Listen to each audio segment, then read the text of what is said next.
예, 팔복 가운데 두 번째입니다. 이것도 팔복이니까 8번 쭉 나가면 또 지루하겠죠. 그래서 오늘로 끝납니다. 예. 좀 오늘 말씀은 우리가 좀 간절합니다. 왜냐하면 제가 아침에 죽을 먹고 왔습니다. 근데 아까 보니까 너무 힘이 없는 겁니다. 막 팔다리가 막 저리고 호들갑 떨리고 저는 그래서 금식을 못해요. 그래서 지금 왜 그렇습니다. 이게 큰일 났습니다. 오늘 내일 어떻게 합니까? 하면서 계속 혼자 기도하면서 이렇게 왔는데 그래서 어떻게 그러다 보니까 좀 간절한 마음이 있습니다. 예수님 모임 무리들에게 애통한 자는 복이 있나니 라고 이렇게 말씀합니다. 애통, 애자가 무슨 애자냐면 창자 애자입니다. 우리 보통 애간장 끊는다 이런 그 가장 큰 고통들을 이야기하지 않습니까? 애를 끊는다, 남의 애를 끊다니 하면서 우리 이스린 장군이 시주에도 나와 있지 않습니까? 그런 창자의 고통, 창자가 끊어지는 고통, 그런 것을 애통이라 이렇게 한문으로 표시할 수가 있습니다. 창자 끊어지는 고통, 창자 어떤 상처가 입었어도 엄청난 고통이 있음을 우리는 잘 알고 있습니다. 그런데 그런 자들을 향하여서 복이 있다라고 말씀합니다. 그러나 대부분 사람들은 이런 애통이나 슬픔을 좋아하지 않습니다. 우리 인생 살아가는 동안에 늘 언제나 기쁘고 또 즐겁고 또 감사한 일만 넘쳐나기를 원합니다. 그러나 우리가 지나온 시간들을 다시 한번 돌아보게 되면은 우리가 기억하고 우리의 삶에 어떤 전환점이 있었던 것은 즐거울 때고 행복할 때가 아니라 우리가 어떤 감당하지 못한 큰 어려움과 고통이 있었을 때를 기억하고 또한 그런 계기를 통해서 우리가 새로운 어떤 전환점을 가졌다는 사실을 발견하게 됩니다. 이렇게 볼 때 우리 애통이나 슬픔과 눈물은 결코 불행이 아님을 알 수가 있습니다. 도리어 우리 인간의 인격을 성숙시키는 도구가 될 수 있고요. 우리의 믿음을 새롭게 하는 좋은 믿음의 어떤 계기가 될 수도 있음을 알 수가 있습니다. 슬픔과 고통과 애통이 우리의 인생의 넓이와 깊이와 높이를 더 풍성하게 할 수가 있고요. 우리 영혼을 정화시키는 좋은 도구가 됨을 알 수가 있습니다. 그런 의미에서 슬픔과 애통은 큰 복이 될 수 있다는 사실입니다. 그러나 우리가 분명히 알 수 있는 것은 뭐냐면 여기서 예수님이 말씀하신 애통한 자는 복이 있나니 이 말씀은 애통하는 모든 사람들이 복이 있다는 말이 결코 아닙니다. 일단 이런 의미에서 어떻게 보면 세상 사람들이 하고 있는 슬픔과 애통과 우리 성도들이 갖고 있는 슬픔과 애통은 전혀 다른 것이 된다는 사실입니다. 예수님이 말씀하는 이 복에는 분명한 전제 조건이 있음을 우리는 분명히 알아야 됩니다. 그것은 뭐냐면 주님 안에서 하나님 안에서 애통하는 자가 복이 있다라고 말씀하는 것입니다. 그런 의미에서 세상 사람들의 애통은 헛된 겁니다. 여기서 주님은 성도의 애통이 복이 있다라고 말씀하는 겁니다. 저와 여러분들이 갖고 있는 아픔과 고통들, 슬픔들이 복이 있다라고 말씀하는 겁니다. 그런 성도들의 아픔과 고통을 우리 하나님이 들으시고 위로하신다라고 말씀하는 겁니다. 그러면 우리 성도들은 어떤 슬픔과 애통을 가지고 있으며 그에 대해서 하나님은 어떤 위로를 하고 있는지를 한번 생각해 볼 필요가 있습니다. 여기 모인 사람들은 가난의 애통을 가지고 왔습니다. 또 질병의 아픔을 가지고 주님 앞에 나왔습니다. 어쩌면 로마의 지배 아래서 크다란 어떤 억울한 그런 힘없는 자의 어떤 한계를 느끼면서 그런 애통을 가지고 주 앞에 나왔을 겁니다. 주님은 말하는 겁니다. 그런 애통이 아니라 진정 너희가 갖고 있는 그 애통은 무엇을 위함이요? 또한 누구를 위한 애통인지를 또한 다시 한번 생각하라는 겁니다. 그건 뭐냐면 애통의 성격에 대한 얘기입니다. 지금까지 우리는 물질적인 그런 부족으로 인해서 건강이 부족하고 돈이 없고 또한 어떤 인생 살아가는 데서 사업이 실패함으로 인하여서 큰 애통을 표현하고 말합니다. 그러나 여기서 우리는 좀 더 한 걸음 더 나가서 영적인 애통을 대해서 우리 한번 생각해 볼 필요가 있다는 사실입니다. 우리가 여러분 신앙의 어떤 애통을 생각할 때 우리가 생각하면 저는 몇몇 사람을 쭉 뽑아봤는데요. 그 사람 가운데 첫 번째 생각나는 사람이 뭐냐면 노아입니다. 세상 사람들이 번성할 때 죄도 함께 번성하기 시작했습니다. 죄악이 세상에 관영했다라고 성경은 말씀합니다. 넘쳐 흘렀다는 것입니다. 하나님이 인간을 만드셨음을 후회하셨다라고 또 성경은 기록합니다. 그리고 하나님은 세상의 모든 숨쉬는 모든 동물들을 전부 다 멸하겠다라고 노아에게 말씀합니다. 노아는 인간의 죄악에 투해서 하나님의 무서운 진노와 심판을 봅니다. 인간이 즐겁게 먹고 마시며 장가들고 또 시집가고 하는 그런 즐거움과 행복 속에 그들의 삶이 얼마 남지 않았고 그 이후에 무서운 하나님의 진노 아래서 그들은 죽어갈 수밖에 없다는 사실을 노아는 보고 있게 됩니다. 얼마 안 가서 그들이 춤추는 모든 모습들은 조용한 시체가 될 것을 갖다 노아는 잘 알고 있었습니다. 그런 가운데에서 노아의 형제가 있었고 노아의 조카도 있었을 것이고 노아의 어떤 그 친척들이 있었을 겁니다. 어쩌면 노아는 그들에게 하나님 무서운 진노와 심판을 이야기하기 시작했을 겁니다. 그러나 안타깝게도 그의 말에 귀를 기울이는 자들은 하나도 없었습니다. 도리어 조롱하고 멸시했을 것이라는 사실을 우리 쉽게 짐작할 수가 있습니다. 이것이 바로 노아가 가졌던 애통이요 슬픔입니다. 하나님 무서운 진노 아래 있는 죄악을 보면서 다 느끼는 애통과 슬픔이라 할 수가 있습니다. 이런 노아의 애통과 슬픔은 그대로 에레미야 선지자에게서도 나타납니다.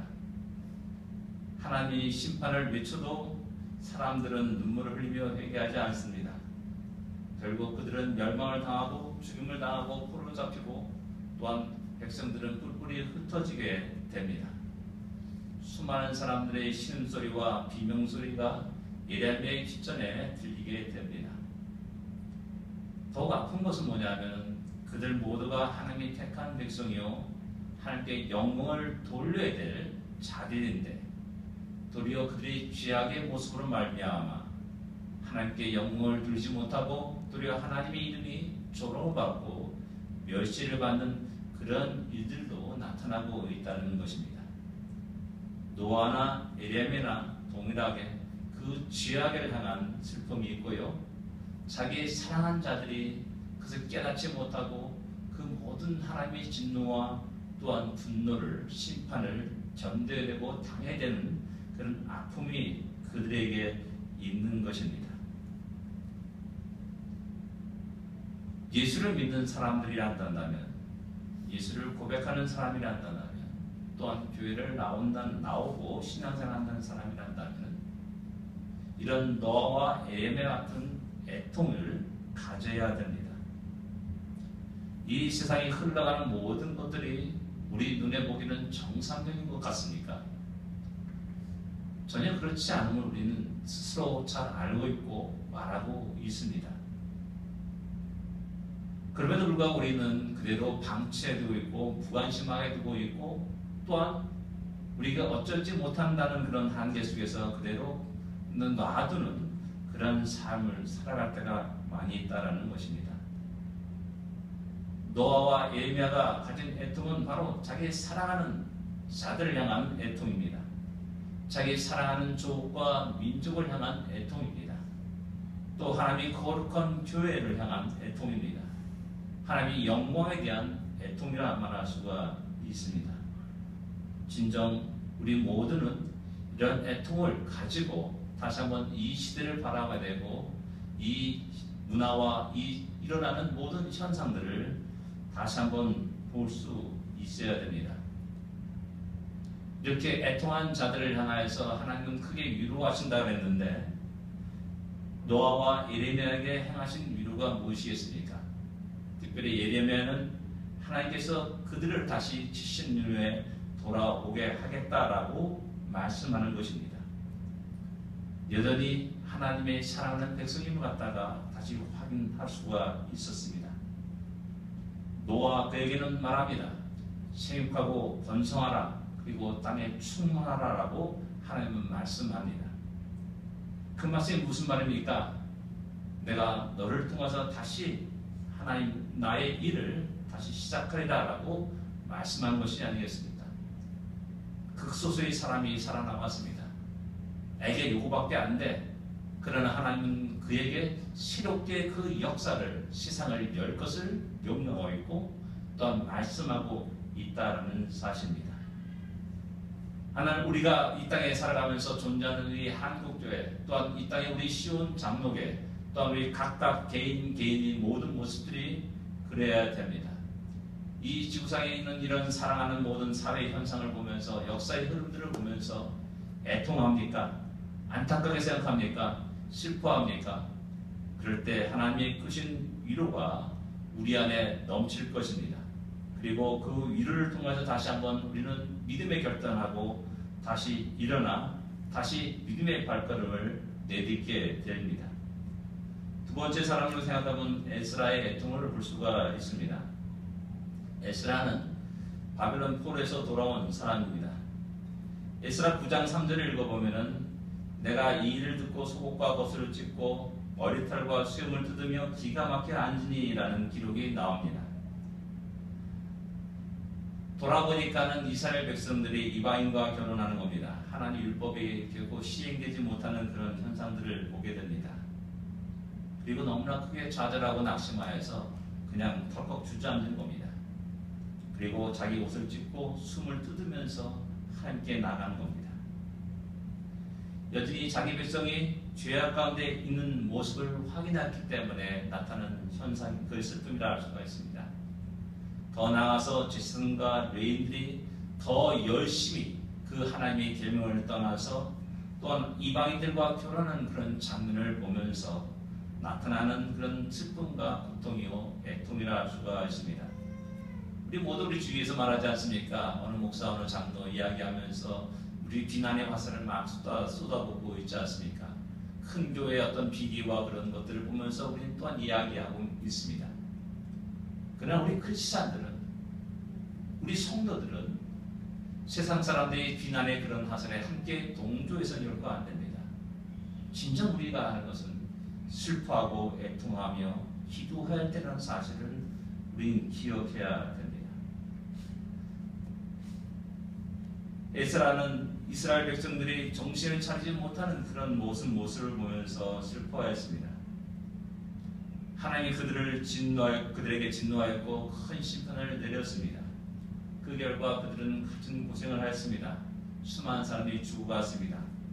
그럼에도 불구하고 여전히 같은 죄를 그들이 하나님 앞에 범하는 그런 모습을 보면서 어찌할 수 없는 인간이구나, 죄인된 인간이라고밖에 생각할 수 없다는 겁니다. 죄악의 달콤함을 버리지 못하는 그런 모습들을 보게 되는 겁니다. 과거의 교훈을 전혀 받지 못하는 자기 이스라엘 민족, 유대의 민족을 보면서 슬퍼하는 겁니다. 무지하고 어리석은 백성들을 향한 안타까움과 애통이라고 말할 수가 있습니다. 여전히 자기의 잘못을 반복하는 그들의 모습, 그들의 돌이킬 수 없는 그들의 모습, 참으로 그런 것을 보면서 애통하는 것입니다. 우리는 한국의 역사를 한의 역사라고 말합니다. 과연 우리 민족은 그들의 역사 속에서 교훈을 받고 있습니까? 반만의 역사를 자랑하지만은 진정 자랑할 만한 역사가 우리 가운데 있냐라는 겁니다. 전쟁의 역사요, 패배의 역사요, 불의의 역사였음을 우리는 많이 배웠고 들어왔습니다.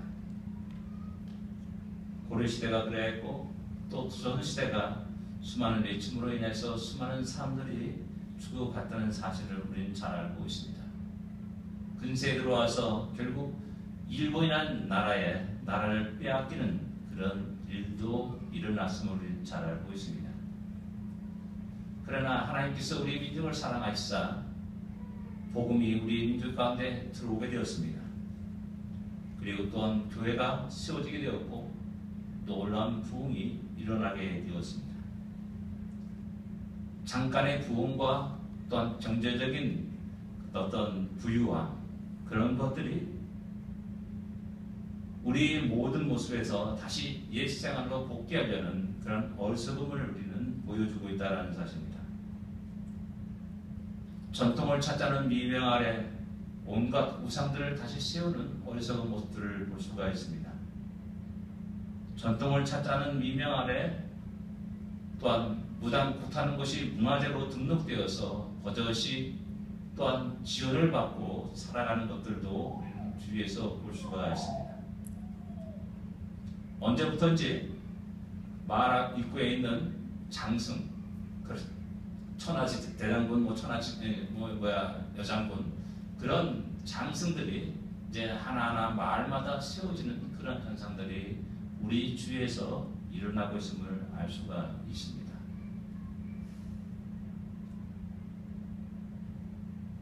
천하대장군, 지하여장군 그들이 우리나라를 지키고 또 부흥시켰다면 그렇게 그 앞에서 손을 들고 또한 그들을 섬기는 것이 당연한 일입니다. 아까 말했듯이 우리 한국 역사는 자랑할 만한 역사가 그렇게 많지는 않습니다. 해외와 굴욕의 역사가 너무나 많았다는 사실을 알 수가 있습니다. 한번 생각해 보시기 바랍니다. 참 어리석은 일이 우리 이 가운데 일어난 게 뭐냐. 우리 한국 사람 풍수지리를 참 좋아합니다. 잡청동 우백호, 나무주자, 여기 북촌 이렇게 이야기하면서 아주 별 명당짜리를 전부 다 찾고 이야기합니다. 대통령 선거되는 사람들 늘 언제나 선거에 나오는 사람들 늘 언제나 신문에 나오는 말이 뭡니까? 부모의 조상의 묘를 이장했다라고 해서 풍수지리 학상으로 그 새로운 묘는 어떻다 저떻다 하면서 이야기하기 시작하는 그런 기사들을 많이 보게 됩니다. 맞습니까?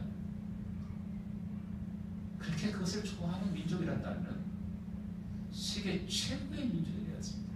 대화에 마땅합니다. 세계 최고의 나라가 되어야지 마땅합니다. 근데 역사는 정대되었습니다. 나라 이름 민족으로 전락하고 말았다는 사실입니다. 풍수지리에 또 보면 참 걔는 무슨 얘기가 많습니다. 북한에 투자할 때 어떻게 좋으냐 하면서 풍수지리상으로 막 원산이 좋다, 신주가 좋다, 평양이 좋다 막 떠드는 것을 보게 됩니다. 그 풍수하게 좋으면요 북한이 잘 살아야죠. 풍수하게 좋으면요 그곳에 세계 최고의 부자들이 일어나야죠. 쫄딱만 다 굶어 죽고 있지 않습니까? 근데 여전히 풍수를 이야기하고 자랑하고 말합니다.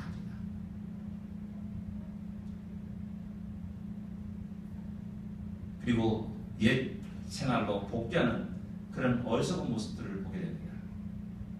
그런 문화의 흐름들을 보면서 크리스찬들은 슬퍼해야 됩니다. 그런 문화의 흐름들을 보면서 역사의 방향을 보면서 크리스찬들은 교회는 애통해야 됩니다. 우리가 좀 잘 살고 좀 어느 정도 먹고 살 정도 됐던 얘가 언제였습니까? 1980년대부터 좀 잘 살았다라고 이야기합니다. 그러면 몇 년이 되었습니까? 50년도 안 되었습니다. 50년도 안 된 이 속에서 우리는 옛상으로 복귀하는 그런 모습을 보여주고 있는 것이 너무나 안타까울 뿐이라는 겁니다. 제가 아까 저는 금식을 못한다고 했는데요. 제가 그렇습니다. 한 병 굶어도 팔다리가 저려가지고 후두둑 떨립니다. 이게 제 모습입니다. 그래서 제가 아까 여기 보다가 옛날에 어렸을 때 그때가 어떻게 생각나더라고요. 국내에 가는 그 거리가 왜 이렇게 먼지? 먹은 게 없으니까 가다가 쉬고 몇 번 했는지 모르겠습니다. 호박 먹고 호박에다 유수가라고 하는 단어 있지 않습니까? 그걸 타고 먹었던 시절이 저희 어렸을 때 시절입니다.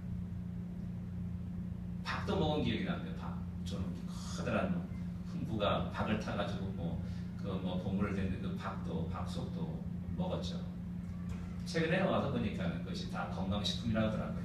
그래서 서로 즐겁게 많이 먹고 그러는데요. 우리 먹을 게 없어 그것을 먹고 살았습니다. 그죠? 우리 요즘 아카시아 꽃이 한참 피어있지 않습니까? 우리였을 땐 그 아카시아 꽃을 이만큼 따가지고요, 우적우적 먹으면서 배를 채웠던 그런 기억이 있습니다. 근데 하나님께서 우리에게 크게 부흥을 주시고 경제적인 발전을 일으키사 참으로 우리가 조금 먹을 만큼 되었습니다. 근데 안타깝게도 우리는 다시 과거로 돌아가는 그런 어리석음을, 과거에 우리 조상들이 범하였던 죄악의 모습으로 돌아가는 그런 어리석은 모습들을 보여주고 있다는 사실입니다. 이런 속에서 우리 성도는 아파야 되고 고통당해야 되고 슬퍼해야 됩니다. 이런 자들을 향해서 하나님은 어떤 위로를 주십니까? 에스라 10장을 보면은 많은 사람들이 통곡하였다라고 이렇게 말씀합니다. 놀라운 회개의 역사가 일어난 것입니다. 그래도 하나님이 사랑하는 백성이고 또 살아있는 백성이구나라는 사실을 또 보게 됩니다. 그리고 그래도 이들이 하나님을 두려워하는 백성이구나라는 사실을 에스라는 확인할 수가 있었다라는 사실입니다. 그래도 하나님 말씀을 들을 줄 아는 귀가 있는 백성이구나 라는 것이 에스라에게 큰 위로가 되었을 것임을 짐작할 수가 있습니다. 또 여히엘의 아들 스가냐가 그에게 다가옵니다. 우리가 도르니 힘써 행하소서라고 이렇게 말합니다. 돕는 동역자가 옆에 있었음을 확인시켜 줍니다. 일어나십시오. 일해야 할 때입니다. 우리가 당신의 일 모든 것에 적도로 돕겠습니다. 라고 이렇게 말하는 겁니다. 이것이 바로 하나님이 에스라 선지자에게 주시는 크신 은혜였다는 사실입니다. 이 시대를 바라보면서 우리 한국의 현실을 바라보면서 또한 다시 옛 생활로 복귀하는 우리의 모습을 보면서 교회는 성도는 애통해야 됩니다. 그때 하나님이 우리에게 주시는 은혜가 무엇입니까? 위로가 무엇입니까? 야, 너 혼자가 아니야. 너가 그래도 믿음을 가지고 외치고 믿음을 가지고 믿음의 삶을 살아가고 믿음의 발걸음을 한 걸음 한 걸음 내디딜 때마다 너에게 도움의 손길이 있음을 갖다 우리에게 말씀하는 겁니다. 여전히 죄악으로 돌아가는 그들의 모습을 보면서 절망적이다, 불가능하다라고 마음에 들 때마다 전혀 뜻밖의 사람들이 회개하고 돌아가는 놀라운 역사가 펼쳐진 것을 보여주십니다. 이것이 하나님의 위로입니다.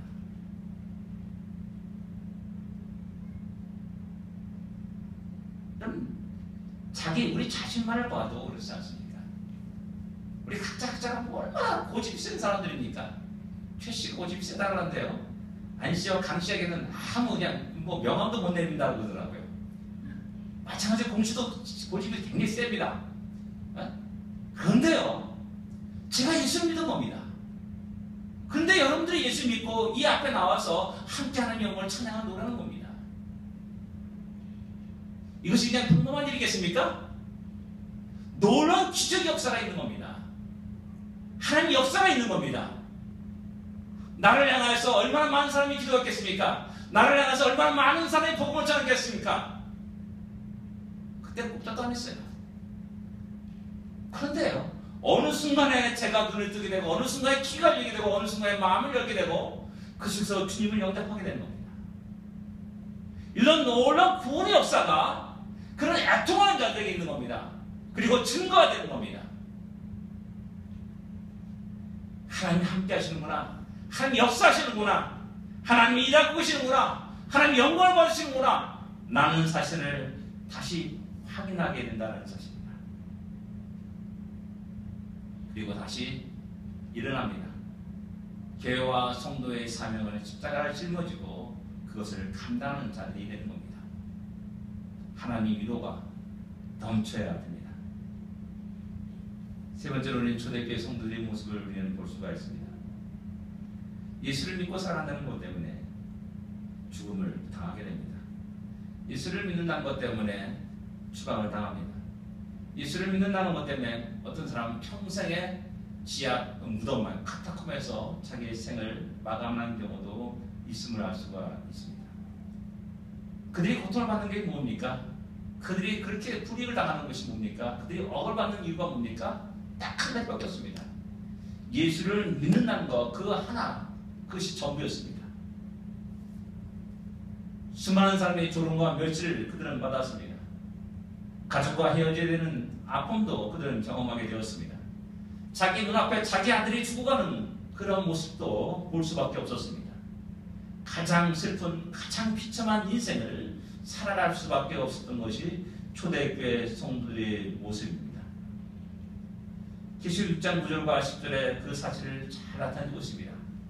대주제여 땅에 거하는 자들을 심판하여 우리 피를 신원하여 주시 아니하시기를 어느 때까지 하시려나이까? 라고 성도들이 하나님께 주님께 호소하는 장면이 나타나고 있습니다.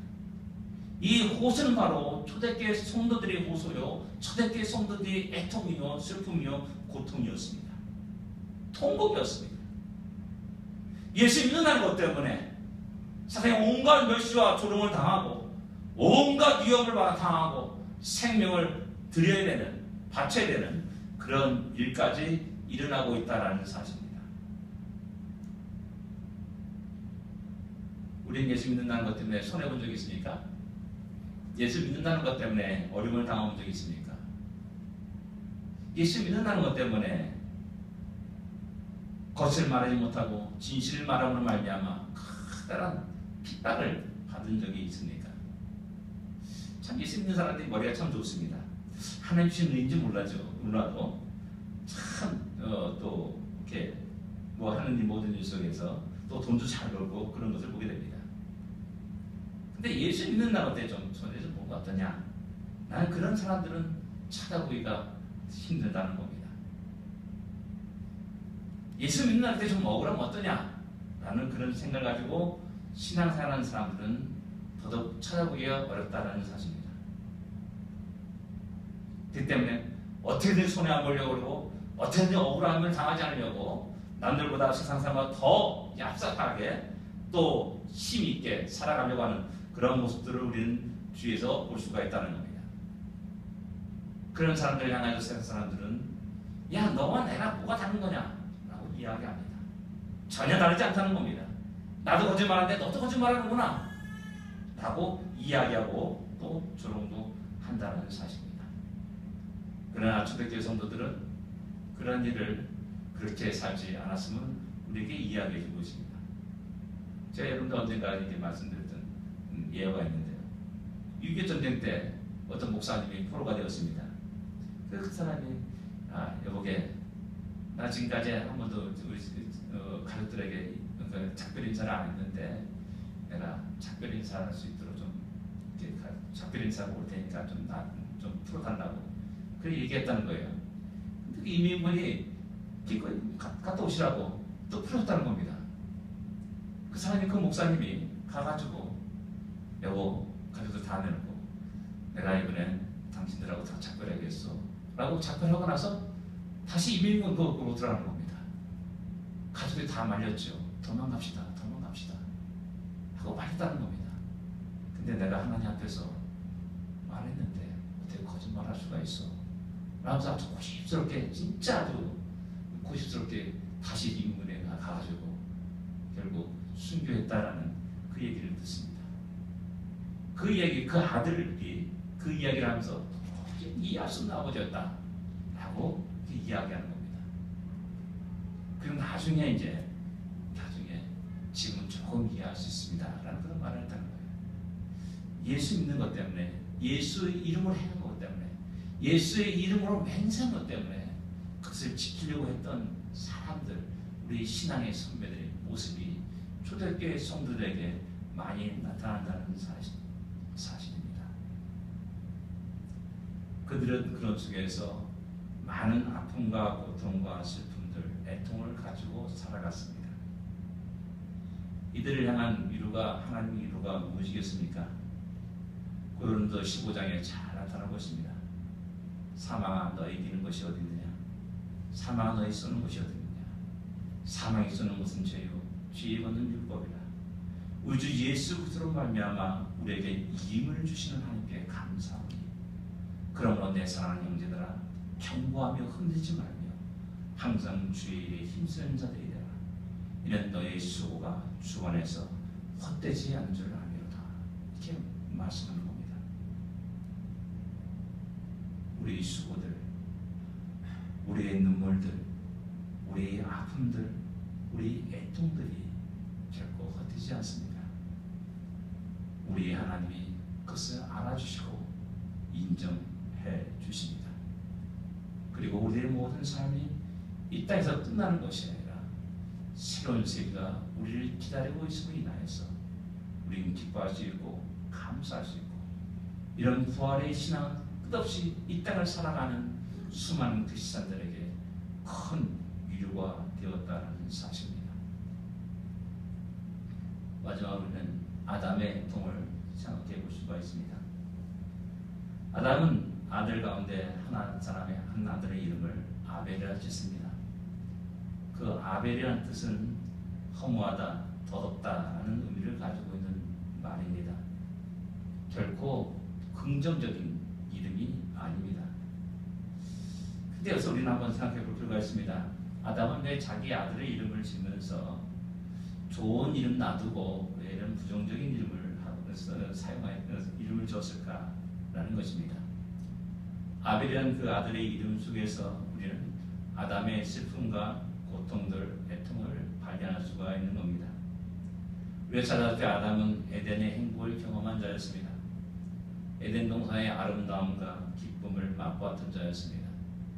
부족하면 풍성함을 마음껏 누렸던 자였습니다. 하나님과 즐거운 규제를 나누며 살았던 자였습니다. 그런데 아담이 죄로 말미암아 그 에덴에서 추방당합니다. 날마다 힘겨운 노동을 하면서 생활을 해야 됐습니다. 처음에는 그럭저럭 견딜 수 있었습니다. 그러나 시간에 따라서 흐름에 따라서 자식들이 하나 둘 생겨나기 시작합니다. 시간의 흐름에 따라서 육체도 점점 더 큰 고통 가운데 빠지게 됩니다. 그가 나이 930세에 죽게 됩니다. 그렇다면 1년, 2년이 아니라 약 900년 이상이 되는 그 시간들을 힘든 노동을 하면서 농사를 지으면서 자기 가족을 양육했다는 사실을 우리는 생각할 수가 있습니다. 예전이나 지금이나 농사는 역시 힘든 일입니다. 아무리 기계화가 됐다는 지금 현대도 농사는 어려운 일임을 우리는 잘 알고 있습니다. 그런 오랜 시간을 아담은 살아오게 된 겁니다. 그런 속에서 인생은 헛되다, 그렇구나 라는 것을 느끼면서 자기 아들을 아벨이라 하지 않았을까 하는 그런 추측을 하게 됩니다. 그는 너무나 행복한 사람이었습니다. 그러나 하루아침에 그는 그 모든 걸 다 빼앗기고 다 던지고 극한 정반대의 삶을 살아가게 된 겁니다. 입에 불칠하기 위해서 땀을 흘려야 되고 농사를 지어야 됐습니다.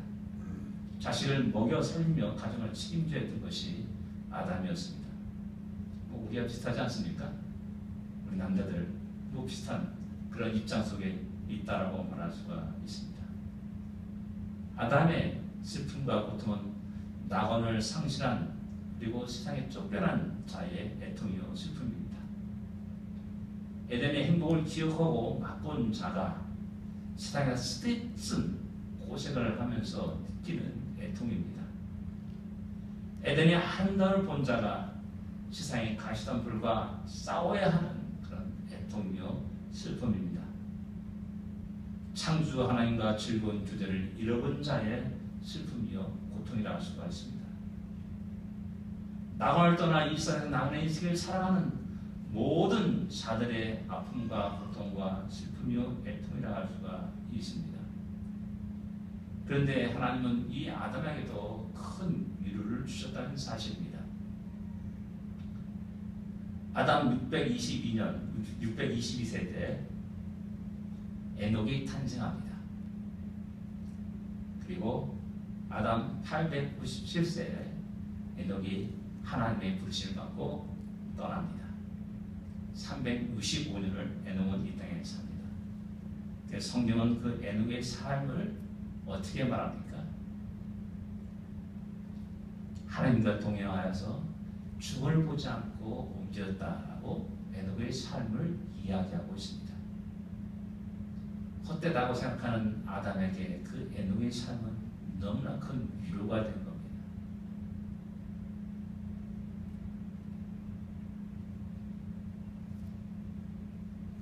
에녹의 삶을 보면서 자기가 잃어버렸던 그 에덴의 행복을, 에덴의 풍요로움을, 에덴의 기쁨을 다시 기억하는 겁니다. 이 땅에 살아가는 것은 모든 것이 아니라 내가 가야 할 그곳이 있다는 사실을 다시 기억하고 다시 새롭게 자기의 삶을 추스려서 살아가야 하는 그런 삶이 바로 아담의 그 이후의 삶이라고 말할 수가 있습니다. 그렇게 하나님은 그에게 위로를 주셨습니다. 우리의 삶이 그럽니다. 나그네 인생을 살아가는 삶이 그럽니다. 우리의 마음은 하나님이 부르신 그 날에 어서 빨리 들어가고 싶지만은 그러나 아직 여전히 이 땅에서 내가 해야 될 일이 있고 책임져야 될 많은 일들이 있고 사람들이 있기에 이 땅에서 많은 어려움과 힘든 장애물과 싸우면서 살아가게 됩니다. 사도 바울도 그러한 자기의 심정을 고백했습니다. 내가 그 두 사이에 끼었으니 떠나서 그리스도와 함께 영광을 가진 이것이 더욱 좋으나라고 말을 합니다. 그러나 너희를 위해서 하나님 아직 나를 이 땅에 남기셨다고 이야기하는 겁니다. 분명한 사실은 우리가 살아가는 이 세상은 우리의 영원한 처소가 결코 아닙니다. 우리 모두는 나그네 인생길을 걷는 자들입니다. 남은 자 인생길 속에는 많은 어려움과 아픔이 있고 고통이 있고 애통이 있게 됩니다. 그러나 하나님 우리에게 말합니다. 너희의 나그네 인생길은 영원한 것이 아니다. 그 언젠가는 너희의 고생이, 너희 애통이, 너희 슬픔이, 너희 나그네 인생길 모든 것이 끝날 때가 있다라고 말씀합니다. 내가 에녹을 부른 것처럼 아담을 부른 것처럼 내가 너희를 그 땅으로 인도할 것이다라고 우리의 끝없이 우리에게 말씀합니다. 신앙인의 삶을 살아간다면서 우리가 그 천국의 소망을 잃어버리고 살아간 것처럼 어리석은 자가 없습니다. 그는 믿음의 사람이라고 말할 수가 없습니다. 복음서가 나는 순례자라는 노래에 이런 가사가 있습니다. 나는 순례자 이 세상에서 언젠간 집에 돌아가리. 언젠간 집에 돌아가리. 어두운 세상 방황치 않고 예수와 함께 돌아가리. 나는 순례자 돌아가리. 날 기다리는 밝은 곳에 곧 돌아가리. 기쁨이 나라. 예수와 함께 길이 살리. 이런 순례자의 심정으로 살아가는 주의 백성이 되어야 됩니다. 그리고 그렇게 살아갈 때, 그렇게 믿음을 지고 살아갈 때 하나님 크신 위로가 넘칠 것입니다. 오늘 주의 말씀은 우리에게 그것을 말합니다. 애통하는 자는 복이 있나니 그들이 위로를 받을 것이며. 누구 이룹니까? 우리를 사랑하신 하나님 이룹니다. 우리를 인도하신 전능하신 하나님의 위로가 그렇게 믿음을 짓고 살아가는 많은 주의 백성들에게 넘칠 것입니다. 기도하겠습니다.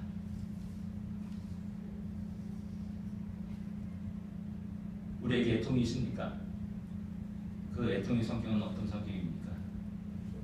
돈이 없는 애통입니까? 권력을 갖지 못한 애통입니까? 결코 우리의 애통은 그런 애통이 되어서는 안 됩니다. 노아의 애통, 아담의 애통, 이스라엘의 애통이 바로 우리의 애통이요 슬픔이 되어야 됩니다. 그리고 우리는 끝없이 기도해야 됩니다.